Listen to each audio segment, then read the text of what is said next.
So I agree with a lot of things that Bill O'Reilly says. I don't necessarily disagree with everything that he says. There's just certain things that he says that are preposterous and they make no fucking sense. So let's check this video out and I'm going to come back and we'll talk about it and I'll tell you what I agree with and I'll explain it. And then I'll tell you what I disagree with and I'll fucking dissect it like a frog in a science lab. Feeling froggy today? Let's get it. Tonight, money, jobs, and race. That is the subject of this evening's Talking Points memo. Yesterday, President Obama echoed a familiar theme about the American economy. The average CEO has gotten a raise of nearly 40% since 2009. The average American earns less than he or she did in 1999. This growing inequality, not just of result, inequality of opportunity. This growing inequality, it's not just morally wrong, it's bad economics. Since Mr. Obama has been president, more than $6 trillion have been added to the national debt. Much of that spent by the feds trying to redistribute income. Welfare payments have exploded. Obamacare costs a fortune. And things like food stamps and disability are at record levels. It's clear that President Obama wants the federal government to run the economy, and that has been a disaster. Economic growth in this country is about 2%. That's why wages aren't rising. Workers make more money when there is a demand for their services. For example, my salary has gone up because other people would like to hire me. But with high unemployment and companies afraid to expand because of high taxation, there's little incentive for businesses to pay workers more. President Obama does not seem to understand that. And then there is the cultural problem. Even if there were plenty of jobs, most employers are not going to hire people who can't read well and speak proper English. Right now, the unemployment rate among black males ages 16 and 19, 57%, 57%. It's 25% for white males that age. Overall black unemployment, 14%. White unemployment, 6.6. The reason? In many poor neighborhoods, there's chaos, violence, and little discipline in the public schools. Kids aren't learning. Also, with the African-American out-of-wedlock birth rate at 73%, many young blacks are unsupervised and prone to imitate bad behavior, like what Lil Wayne puts out.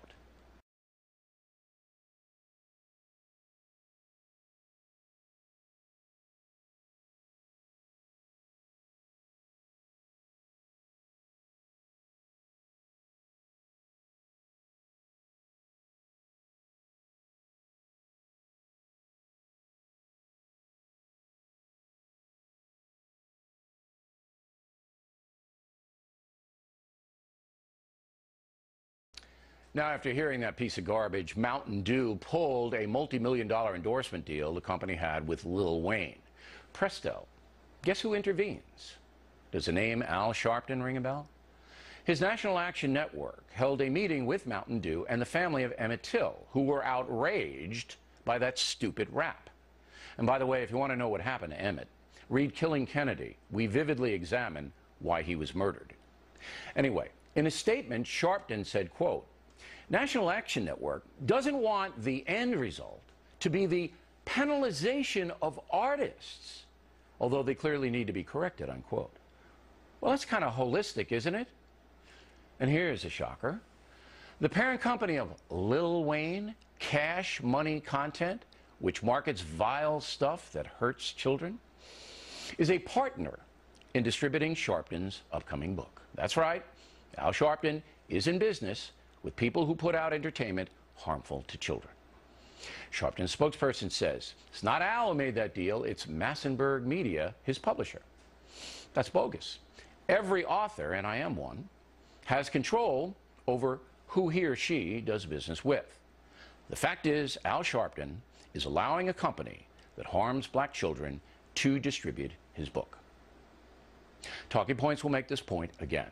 The civil rights industry not addressing the core reason why many African Americans are not succeeding in the marketplace. Because of that, young blacks continue to be at risk and have enormous obstacles to overcome.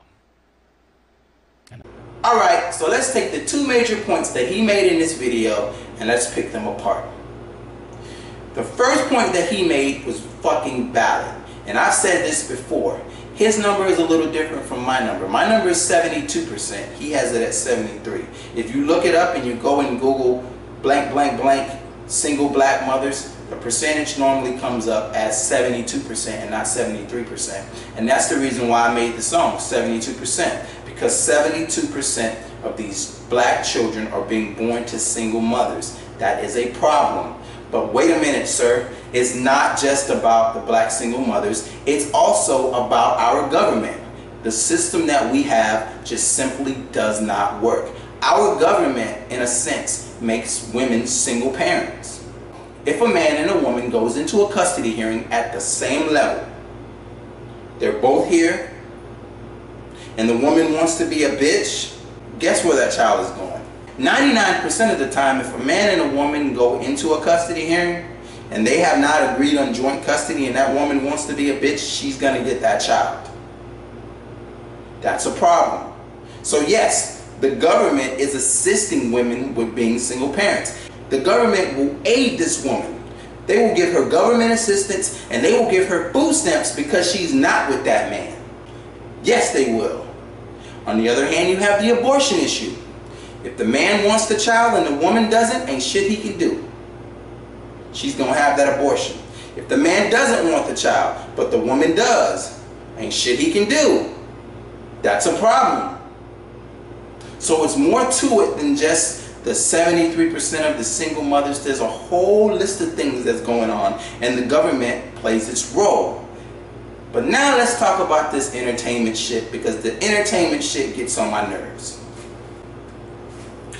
I grew up watching all types of entertainment. I love horror movies. I love Freddy. I love Jason. I love vampire movies like Blade. And my wife got me into this show called Buffy the Vampire Slayer. And it doesn't come on TV anymore, but we have it on DVD. And we watched this show called Supernatural. I never threw on a red cape and tried to go and stab a bitch thinking that they were a vampire. I like Spider-Man, but I've never tried to web sling up a fucking building. One of my favorite R&B artists is R. Kelly. One of his biggest songs is, I believe I can fly.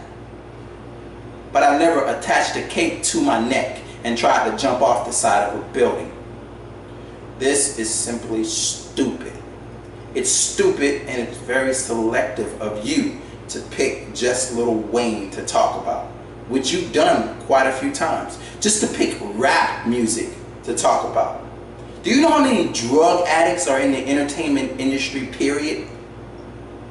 Go look through the headlines. Start pulling up some of the headlines and see how many actors, artists, rockers, singers, pop stars have been caught with drugs. Bruno Mars. I think he was caught with cocaine. Didn't the dude from Glee just die from a fucking overdose? That doesn't matter because it's their personal life, it's not their music, and there's a dip.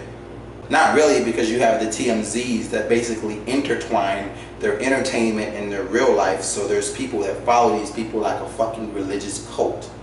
So everything they do comes to the mainstream media. So if our kids are being persuaded by the music, they have to be persuaded by their real life too, because it's right there in their face. Right? Wrong. It's stupid.